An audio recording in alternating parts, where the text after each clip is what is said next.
चलिए शुरू करते हैं। क्वेश्चन नंबर फर्स्ट, शब्द आइडेंटिकल एलिमेंट समान तत्व निम्न में से गहन संबंध रखता है। समान परीक्षा प्रश्न, सहयोगी से ईर्ष्या, अधिगम स्थानांतरण, समूह निर्देशन। इसका सही आंसर आपका है अधिगम स्थानांतरण। और आइडेंटिकल एलिमेंट का जो अधिगम स्थानांतरण का सिद्धांत है वो थॉर्नडाइक एवं वुडवर्थ ने दिया है, याद रखने वाली बात है। और इसमें उन्होंने बताया था कि एक विषय का अध्ययन दूसरे विषय के अध्ययन में तभी सहायक होगा जब दोनों विषयों में कुछ तत्व समान हो।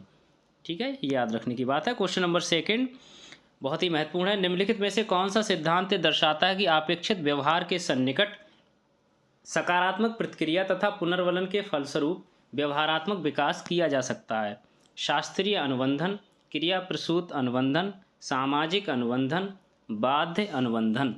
तो इसका सही आंसर आपका है क्रिया प्रसूत अनुबंधन, जिसको ऑपरेट कंडीशनिंग इंग्लिश में कहते हैं। और स्किनर ने इसे दिया था, इस सिद्धांत को चूहे और कबूतर पे रिसर्च किया था।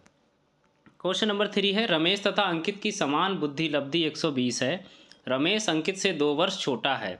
यदि अंकित की आयु 12 वर्ष हो तो रमेश की मानसिक आयु होगी। आपको आईक्यू वाला फार्मूला याद होना चाहिए, आईक्यू बराबर मानसिक आयु बटे शारीरिक आयु गुणा 100। और वहाँ से आपको क्या करना है, शारीरिक आयु आपको दे रखी है। जैसे ये लिखा है कि रमेश अंकित से 2 वर्ष छोटा है, अंकित की 12 है तो रमेश की 10 हो गई। ठीक, आईक्यू आपकी दोनों की सेम है, 120 है, तो आईक्यू आपका 120 रख देंगे आईक्यू की जगह पे।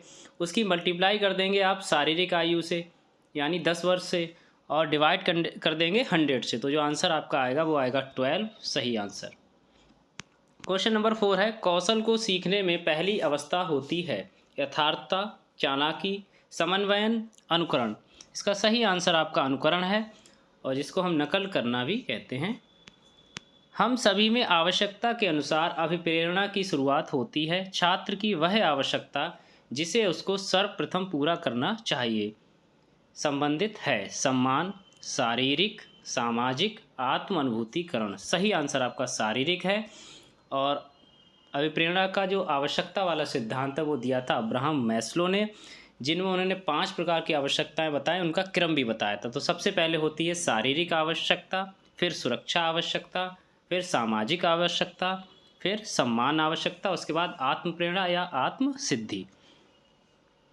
क्वेश्चन नंबर 6 है, वृद्धि के बारे में क्या सही नहीं है। वृद्धि शारीरिक होती है, वृद्धि मात्रात्मक होती है, वृद्धि मापनीय होती है, वृद्धि जीवन पर्यंत चलने वाली प्रक्रिया है। तो इसका सही आंसर आपका वृद्धि जीवन पर्यंत चलने वाली प्रक्रिया है। ये वृद्धि क्योंकि एक निश्चित आयु तक चलती है, विकास जीवन पर्यंत चलने वाली प्रक्रिया होती है। बाकी तीनों ऑप्शन वृद्धि के संबंध में ठीक हैं।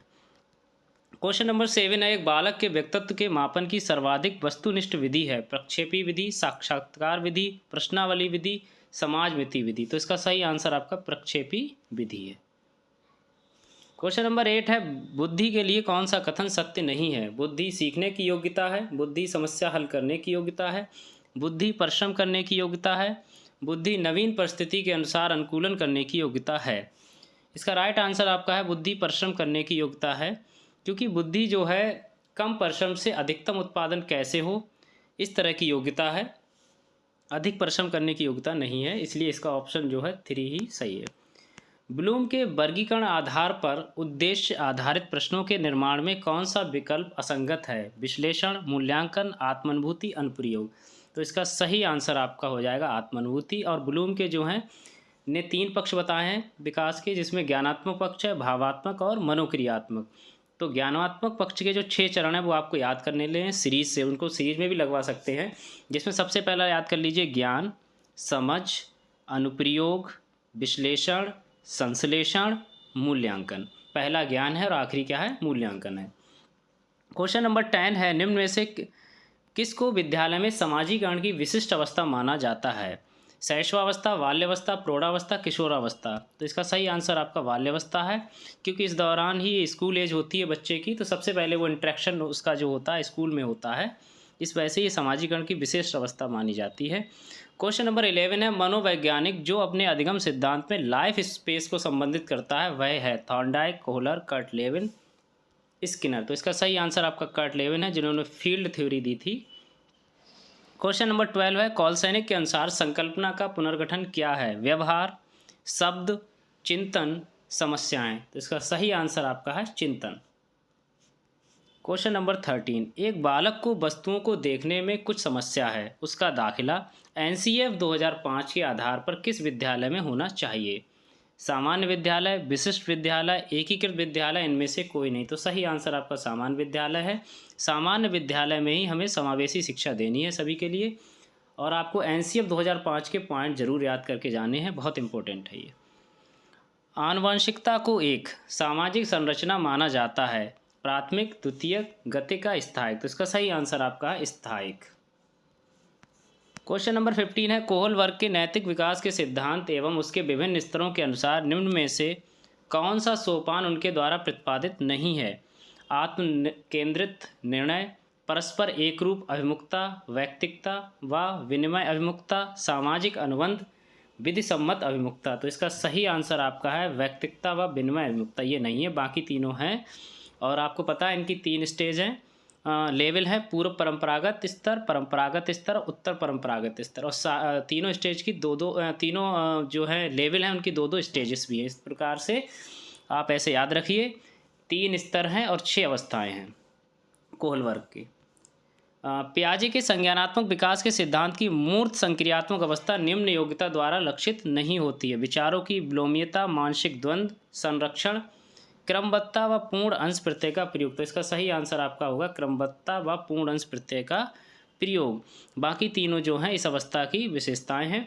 और मूर्त संक्रियात्मक अवस्था आपको पता ही है, सबसे पहले संवेदी गामक अवस्था 0 से 2 साल, उसके बाद आपकी आएगी पूर्व संक्रियात्मक अवस्था जिसकी आयु आपकी 2 से 7 है, फिर मूर्त संक्रियात्मक अवस्था 7 से 11, और उसके बाद आपकी अमूर्त संक्रियात्मक अवस्था जो 11 से ऊपर है। क्वेश्चन नंबर 17, डिस्ग्राफिया मुख्यतः किस कठिनाई से जुड़ा हुआ?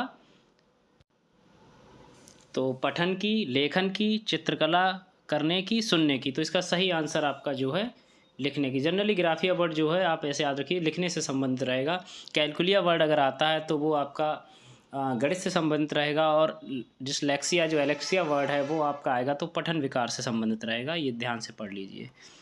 क्वेश्चन नंबर 18 आपका है, फ्रॉवेल ने निम्नलिखित में से किस खेल पर प्रमुख बल दिया है? गेंद का खेल, ब्लॉक का खेल, आकृतियों का खेल, उपयुक्त सभी। फ्रॉवेल जो कि खेल विधि को काफ़ी महत्वपूर्ण मानते थे, उन्होंने किंडरगार्टन की भी स्थापना की, और इसके लिए उन्होंने जो आंसर इसका है वो गेंद का खेल है। गेंद के खेल को उन्होंने बहुत ज़्यादा महत्वपूर्ण माना है। क्वेश्चन नंबर 19 पे हम आते हैं, John of proximal development ZPD जिसको बोलते हैं का प्रत्यय दिया गया वंडूरा द्वारा, पियाजे द्वारा, स्किनर द्वारा, वाइगोस्की द्वारा। तो सही आंसर आपका वाइगोस्की द्वारा। इन्होंने सामाजिक या सांस्कृतिक अधिगम का सिद्धांत दिया था। उसमें 2 चीज़ें बताई थी, एक तो व्यक्तिगत भाषा, दूसरा John of proximal development. Question number 20 है, एक व्यक्ति की जीवन में नाम व प्रशंसा कमाने की इच्छा किस प्रकार का अभिप्रेरक है? आंतरिक अभिप्रेरक, बाह्य अभिप्रेरक, दैहिक अभिप्रेरक, मनोवैज्ञानिक अभिप्रेरक। इसका सही आंसर आपका है आंतरिक अभिप्रेरक। निम्नलिखित में से कौन सी एक बालक की मनोगत्यात्मक गतिविधि नहीं है? खेलना, गेंद फेंकना, लिखना, सोचना।